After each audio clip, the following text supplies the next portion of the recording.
Salut les gars, bienvenue sur musculationprisemasse.com, ici Étienne. Ici Charles. Sur musculationprisemasse.com, on vous donne des conseils scientifiques de musculation pour prendre la masse plus vite. On répond à vos questions de musculation, on vous montre des exercices de musculation au gym, puis des fois il y a des capsules sur un autre thème. Puis aujourd'hui, je vais vous conter une petite histoire personnelle. Ça va être bon. Parce que c'est samedi, puis on est entre amis le samedi.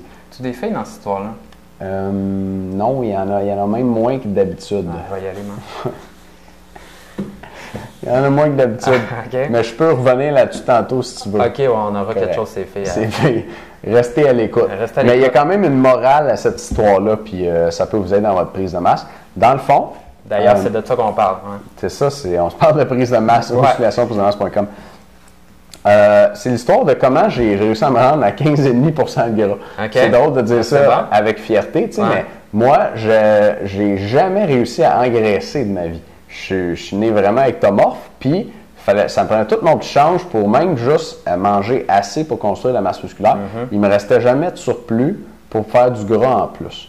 Puis j'ai tout essayé, même à une certaine époque, puis je l'ai dit hier aux membres, là, vers 22-23 ans, à tous les jours, je soupais avec un gros bol de soupe tonkinoise. Je mettais une tasse de riz, un sac de légumes congelés, 2 cannes de thon, puis une demi-tasse d'huile là-dessus, à tous les soirs. On s'entend qu'une demi-tasse d'huile, il y a de la calorie, puis j'ai pas engraissé. J'ai réussi à prendre la masse. Ça faisait longtemps que je n'avais pas pris, mais j'ai pas engraissé avec ça. Puis là, pour la première fois de ma vie, l'année passée, j'ai réussi à engraisser.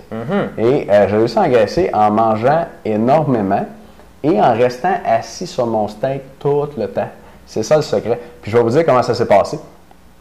Puis dans le fond, ce qui va être à retenir de l'histoire d'aujourd'hui, c'est pour les gars qui ont de la difficulté à manger assez pour prendre la masse, les ectomorphes, qui étaient un peu dans ma situation, il y a des choses à retenir là-dedans, puis je vous invite à porter attention. Donc l'année passée, à partir de mars, j'étais à Londres dans un centre de recherche pour mon doctorat. J'ai fait un stage dans un centre de recherche là-bas, puis en même temps, je me suis entraîné avec un powerlifter détenteur d'un record mondial au squat, à Londres aussi, qui s'appelle Dave Beatty. J'en ai parlé. Si vous voulez aller voir la vidéo là-dessus, c'est dans la colonne de droite, tel qu'annoncé par Charles ici. Travaillait à The Price is Right. Ouais. C'est écrit 5 leçons que l'homme le plus fort au monde m'a apprises dans la colonne de droite, un petit peu vers le bas. Fait que j'étais là-bas, puis je me suis bien entraîné avec lui, c'est sûr. Mais ce qui était de différent, c'est que je m'étais pris un petit appart, c'était gros à peu près comme ma toilette ici à Montréal, un petit appart juste à côté du centre de recherche où je travaillais, au centre-ville de Londres. On s'entend que les apparts sont pas gros là-bas. Puis, je me réveillais le matin, je mangeais, j'allais au travail à pied, il y avait à peu près 5 minutes de marche. Je revenais chez nous, je m'assoyais devant mon ordinateur. Après ça, je m'assoyais dans le train pour aller au gym.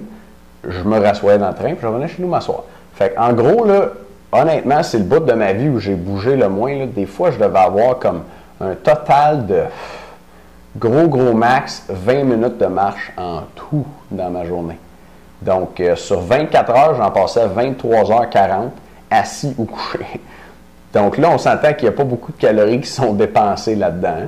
Fait que ma dépense énergétique, elle a baissé beaucoup. Et mon apport a augmenté parce que vu que j'étais à Londres, puis je sais pas si ça vous est déjà arrivé d'aller vivre dans un autre pays, mais quand tu arrives là-bas, ici, tu es habitué, tu as tes amis, tu as les filles, ta vie sociale, tu arrives là-bas, tu connais comme moins de monde, tu sais. Moi, les filles m'empêchent de manger. Tu comprends? Tellement occupé, Charles. Puis tu connais moins de monde, tu connais moins les places cool où aller, tu sais, mettons, où sortir ton vendredi soir ou whatever. Fait que ça fait que tu passes plus de temps chez vous. Puis tu passes plus de temps chez vous, mais tu manges plus, souvent. Puis ça, on va le voir, c'était pas mon cas, mais on va le voir chez les gens qui sont en dépression. Les femmes en dépression, particulièrement, vont prendre beaucoup de poids parce que tu es en dépression. Tu restes chez vous, tu es en arrêt de travail, mettons, puis tu manges. Okay? Tu n'as rien à faire, tu manges, genre comfort food, tu es chez vous, tu tournes en rond dans ton appart, puis tu manges. Fait que moi, j'ai mangé beaucoup là-bas. Puis je faisais moins de choses, je mangeais plus, je bougeais moins. Puis je suis revenu, là-bas, je n'avais pas de balance avec pourcentage de gras. Je voyais mon poids monter sa balance au gym, je disais, yes, ça marche. Mais tu sais, je sentais que j'engraissais quand même, mes chemises commençaient à être serrées. Là. Puis là, je suis revenu à Montréal, j'ai pris mon pourcentage de gras, puis j'avais gagné, j'étais passé de 10 à 15 de gras en 3 mois et demi. Fait que j'ai stocké de la calorie là-bas. Puis, bien sûr, quand tu prends du gras autant, ça veut dire que mon surplus énergétique était trop important. J'avais beaucoup diminué ma dépense, j'avais beaucoup augmenté mon apport. Donc, j'avais trop de surplus. J'ai construit de la masse musculaire, oui, mais j'ai construit pas mal de gras avec. Et puis, il y en avait trop. Fait que j'ai engraissé comme ça. Je peux vous dire aussi mon arme secrète. Après l'entraînement, on sait que prendre un shake, c'est important.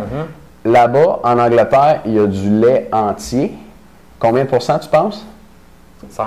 Ouais, 6 mon gars. Okay. J'achetais ça, il y avait une épicerie juste à côté du gym. Je sortais du gym, j'allais à l'épicerie, je m'achetais 1 litre de lait, 6 Ça goûte quasiment comme la crème.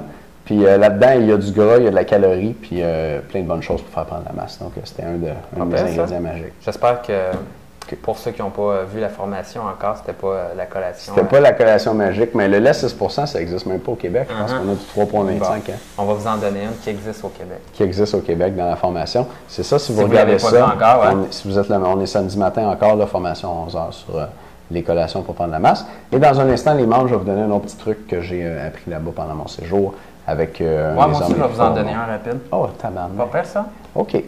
Bon, les gars, merci beaucoup de nous écouter. Les non-membres, bonne fin de semaine à lundi. Ouais, d'ailleurs, plan alimentaire, 50 de rabais. Vous avez jusqu'à minuit ce soir. Allez voir les informations. On a une vidéo explicative qui vous dit si un plan alimentaire, c'est pour vous ou pas. Allez voir ça. Cool. Les membres, on se revoit dans un instant. Les autres, merci de nous écouter. Salut.